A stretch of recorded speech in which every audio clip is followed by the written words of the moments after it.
Happy Sunday, everyone, and welcome to Unity of Kern County on this 4th day of July, 2021. I'm Reverend Chuck, and today we're going, as we celebrate our independence from Great Britain in 1776, we're going to look back at one of Jesus' teachings from over 2,000 years ago that is at the very core of everybody's freedom. Now, of course, the materials I share each Sunday in my lessons are based upon the spiritual principles as taught by Jesus and Unity of Worldwide Ministries, as well as my 28 years as an ordained Unity minister. And of course, as we do each Sunday, we open acknowledging the presence and power and activity of God that lives in us, through us, and around us as we pray our co-founder's prayer, Charles Fillmore, called In the Presence. I am now in the presence of pure being and immersed in the Holy Spirit of life, love, and wisdom. I acknowledge your presence and power, O blessed Spirit. In your divine wisdom, now erase my mortal limitations, and from your pure substance of love, bring into manifestation my world according to your perfect law. And so it is. Well, I got a question for you today, since it is July 4th, and it is about celebrating freedom. What do you want in your life? What kind of freedom do you want? Do you want the kind of freedom that will give you peace of mind, order, harmony, love, and a sense of well-being? Well, it's available anytime we want, and all we have to do is remember and apply the practice of unconditional love through the act of forgiveness. As Jesus taught, love God, love neighbor, love self, the Trinity. This is the only requirement to entering the Holy of Holies, where hatred and suffering no longer have a hold on us. Instead, it becomes a place where love and compassion reside. As Jesus told Peter in the book of Matthew, you do not forgive 7 times, but 70 times 7. For forgiveness is the only way to true freedom in one's mind, body, and soul. And so, story after story has been told of how hate and suffering has taken its toll on people who refuse or cannot, for any number of reasons, bring themselves to forgive for even the slightest transaction. Now, we don't have to look back to Jesus' day and time to see how unforgiveness wrecked people's lives back then. All we need to do is look at our news reports today.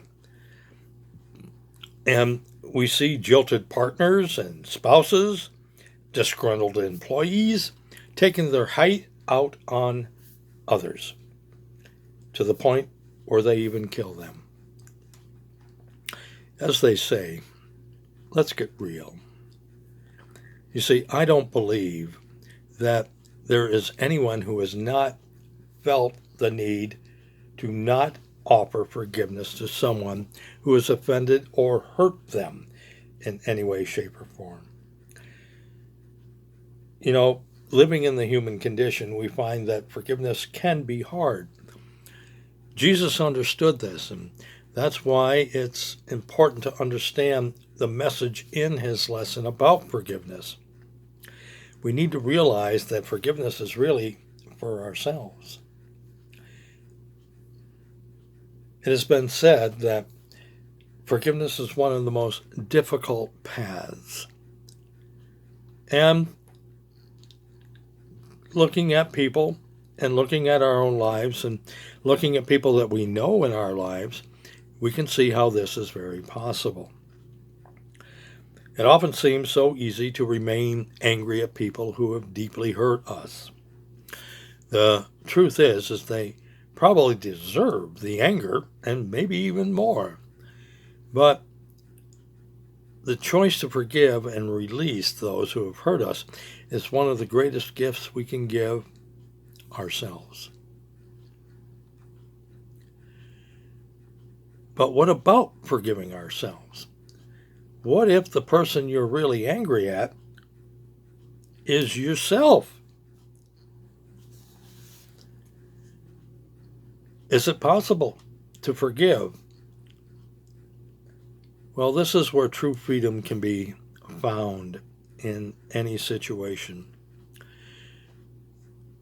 because it relieves us and gives us an opportunity to free ourselves from guilt, shame, remorse, regret, mistakes, wrongdoing, hatred, bigotry, self-hate, and the list can go on.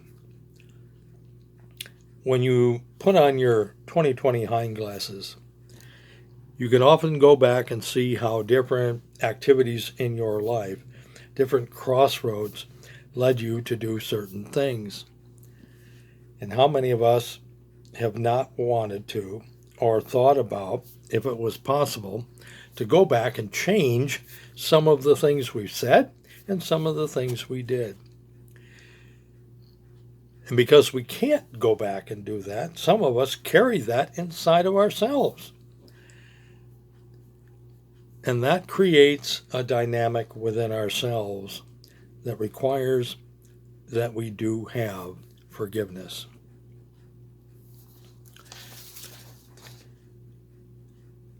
This is what Jesus had in mind, I believe, when he talked about the freedom of forgiveness.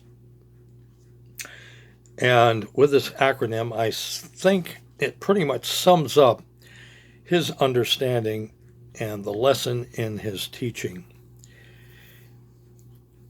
And so forgiveness, not only for ourselves, but for all,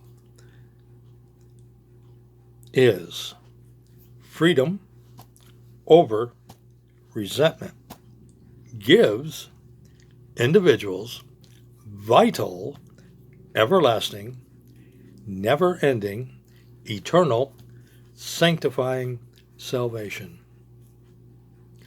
There is no salvation without forgiveness. And we must really understand that at the core of the very teaching that Jesus gave us. Because it is a process. And that's why it must be practiced. Not once, not 7 times, but 70 times 7. It is ongoing, and we must have the faith and the power of forgiveness so that we may enter into God's kingdom. You know, as Jesus taught, it is faith that heals. It is faith that completes and mends. It's faith that brings into our minds and our body and our souls all that is required for us to live in and experience the good that God has for us. Jesus not only lived and taught how faith works in one's life, he gave us a roadmap in practicing the kind of faith that brings freedom to all. And that acronym, freedom/faith, is our ability to choose and allow to practice faith, reaffirming, everlasting, demonstrating omniscient miracles. That is our freedom. Faith that reaffirms, it's everlasting, it gives us enlightenment, it helps us to demonstrate omniscient miracles. But are we doing it? See, Jesus performed miracle after miracle during his ministry. And we too can do the same thing. You know, when we look at his life, he never condemned anyone. Even those who wanted his death and tried to hurt him and chastised him. That was the secret to his ability to perform miracles. Because he didn't let all that outside drama interfere with who he was. A child of God, here to show us how to be a child of God. Did he not say that the things I've done you will do also, and greater will you do, because I go to the Father? The same Father that created all of us in his image and his likeness? And is it not written, he said, in the law that we too are gods?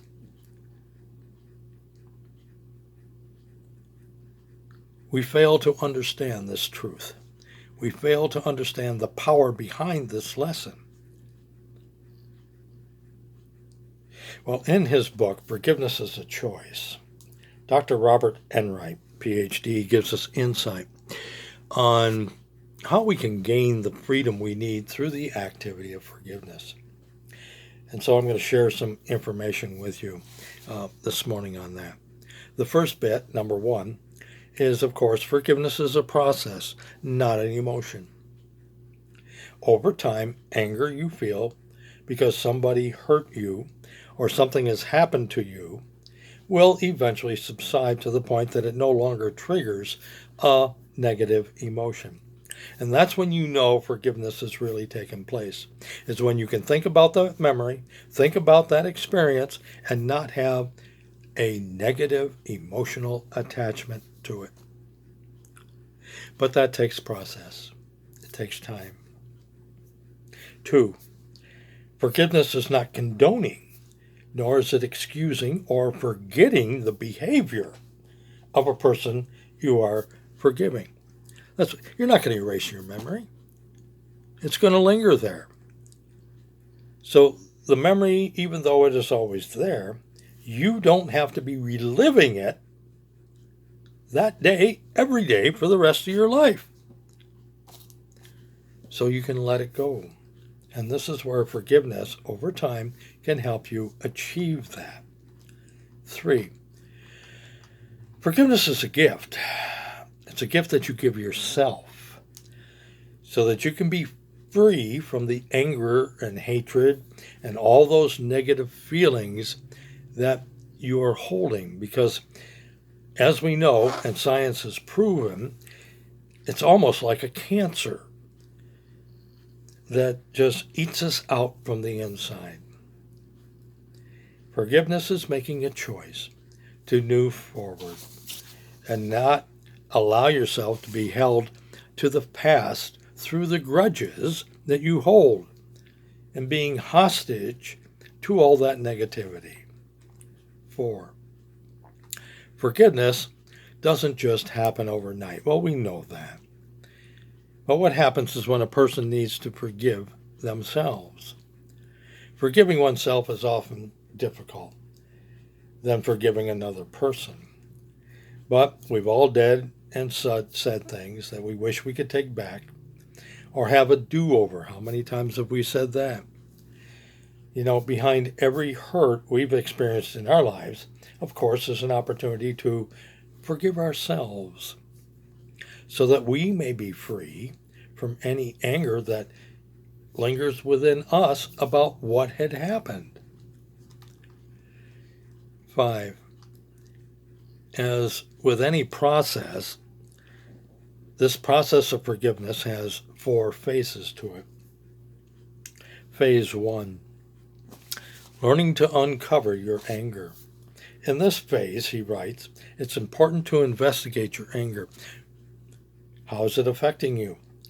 How are you avoid dealing by it? And has your injury affected you and your view of the world?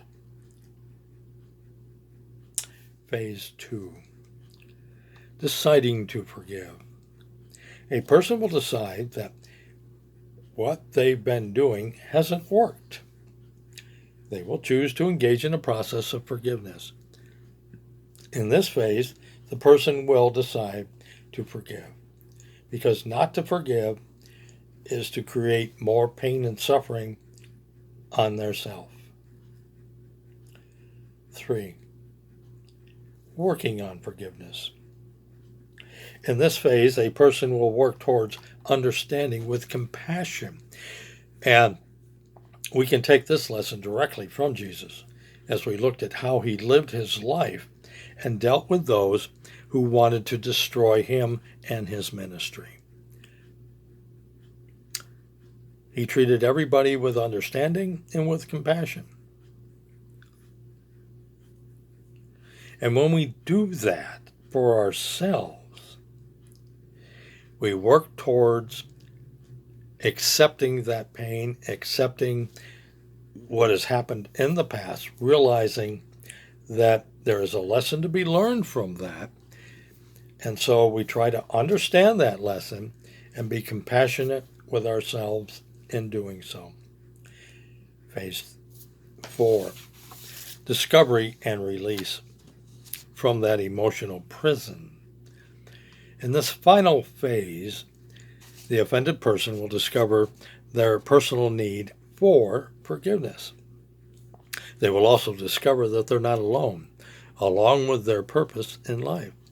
They will begin to walk in freedom of forgiveness because they've realized that the gift that needs to be given is the gift they need to give them themselves so that they can move on and they can have a life that will give them freedom from all the negativity, all the drama that keeps them in bondage to someone or something that has transgressed or hurt them in the past.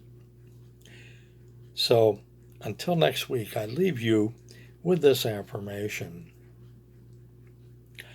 Through the Christ in me, my hope of glory, I accept my freedom through my faith, reaffirming everlasting enlightenment, demonstrating omniscient miracles. And if you want the miracle of freedom in your life, then forgiveness is that key. Have a happy and safe 4th of July. And of course, if at any time you have a question about any of the materials, please feel free to contact me on Facebook Messenger or my email at revchuckunity@yahoo.com. And for those who wanted a physical address, it's 903 Mona, and that is Monna Avenue, Bakersfield, California, 93308. And again, I want to thank all of you who financially support Unity of Kern County so that I can continue to bring you these messages on a regular basis. So until next week, remember to be good to yourself and others. God bless you, dear friends.